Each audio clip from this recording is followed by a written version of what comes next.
Hello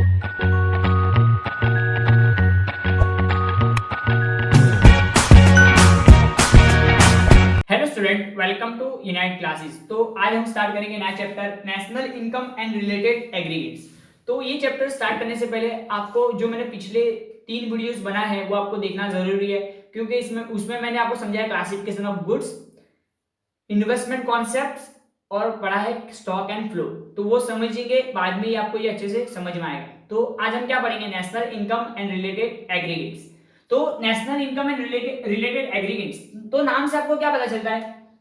national income मतलब किसी देश की इनकम, मतलब जैसे इंडिया है तो इंडिया की पूरी इनकम कितनी हुई। तो क्या है ये, हम पढ़ रहे हैं मैक्रो इकोनॉमी। क्या पढ़ रहे हैं? Macro economy. तो मैक्रो इकोनॉमी पढ़ रहे हैं तो उसमें हम क्या पढ़ेंगे, एज अ होल पढ़ेंगे। इसलिए हम यहाँ बात करेंगे एज अ कंट्री, तो कंट्री की इनकम के बारे में बात करेंगे।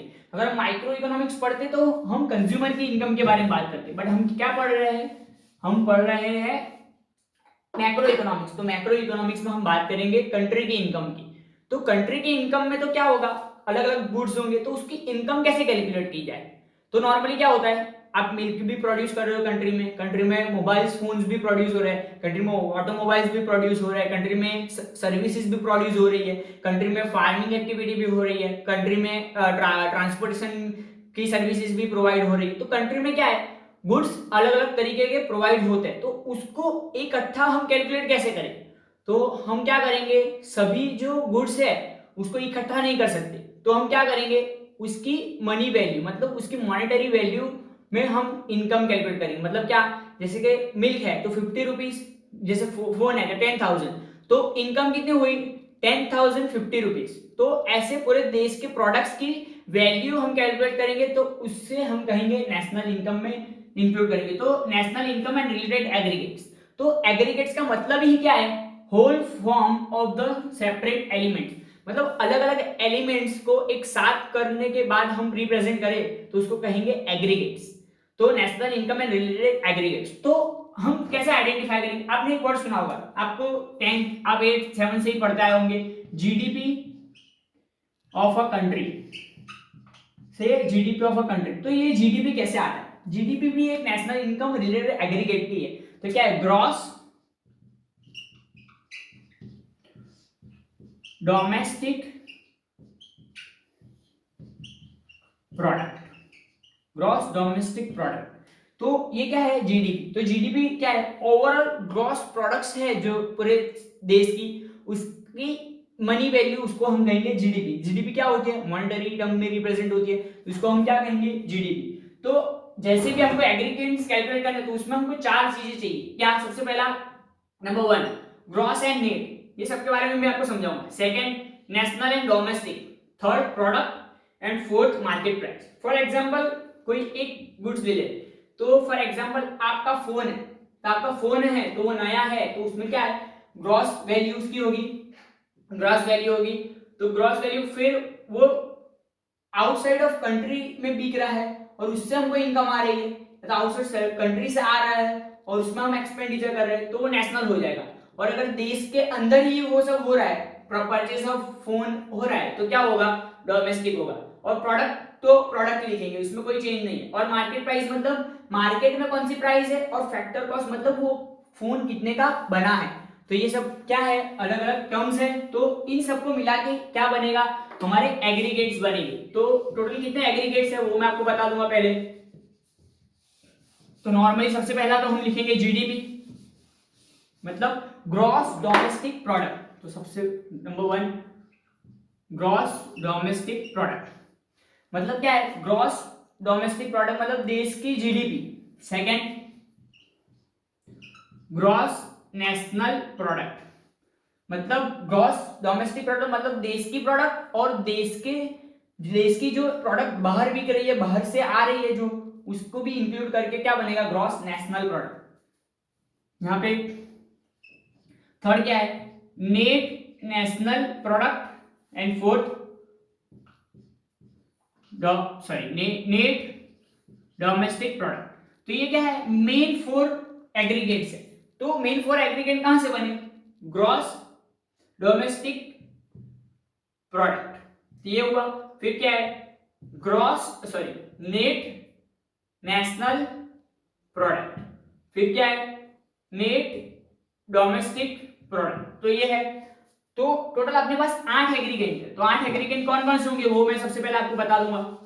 सबसे पहले हम वो समझेंगे कि 8 एग्रीगेट कौन कौन से हैं। तो नंबर 1 तो क्या होगा, नंबर 1 तो सबसे पहले आपको याद रखना है जीडीपी, एमपी मतलब जीडीपी एट मार्केट प्राइस।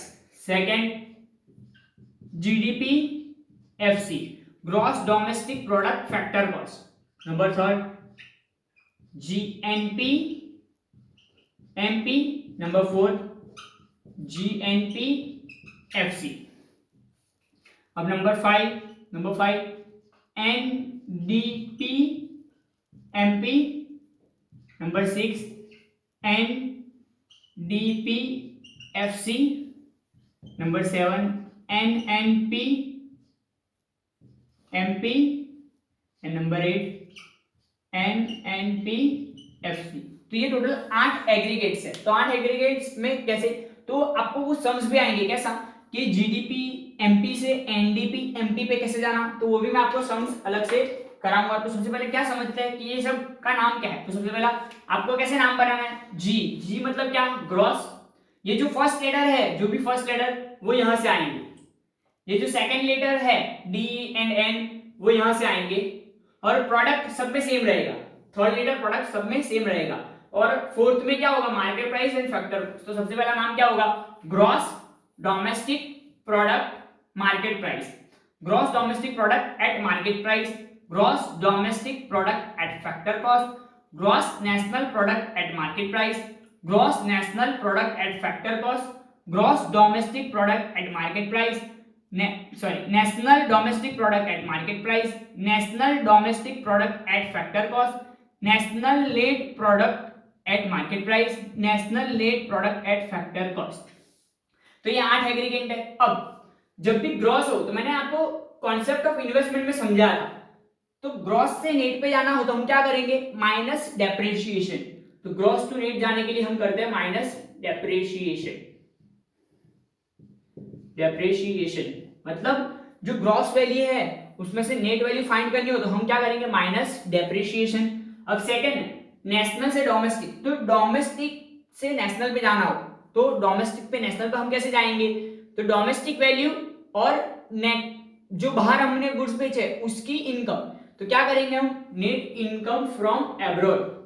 तो डोमेस्टिक, तो इसको नेट इनकम फ्रॉम एब्रॉड, मतलब जो एब्रॉड से हमारी इनकम आई है उसको डोमेस्टिक में ऐड करेंगे तो हमको क्या मिलेगा, नेशनल। और डेप्रिसिएशन को ग्रॉस में से डेप्रिसिएशन को माइनस करेंगे तो हमको क्या मिलेगा, ग्रॉस में से डेप्रिसिएशन को माइनस करेंगे तो हमको मिलेगा नेट।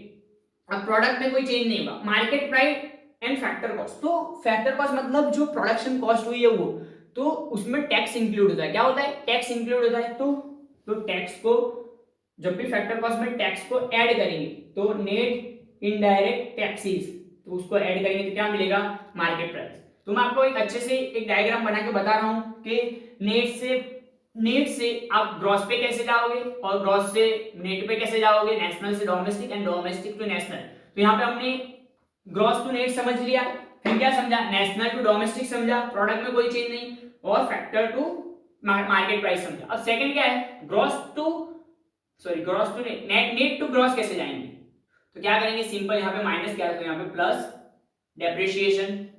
अब नेशनल टू डोमेस्टिक तो माइनस NFIA, प्रोडक्ट में कोई चेंज नहीं, और मार्केट टू फैक्टर कॉस्ट मतलब क्या करेंगे, माइनस नेट इनडायरेक्ट टैक्सेस। तो ये सिंपल फॉर्मूला है। तो ये क्या थे, simple related aggregates about national income, मतलब नेशनल इनकम के कुछ रिलेटेड एग्रीगेट्स थे। अब हम नेक्स्ट वीडियो में क्या पढ़ेंगे, नेक्स्ट वीडियो में methods to calculate national income, मतलब जो देश की इनकम कैलकुलेट होती है वो कैसे होती है। तो मैं आपको 3 मेथड के नाम बता रहा हूं, अब नेक्स्ट वीडियो में मैं वो स्टार्ट करूंगा।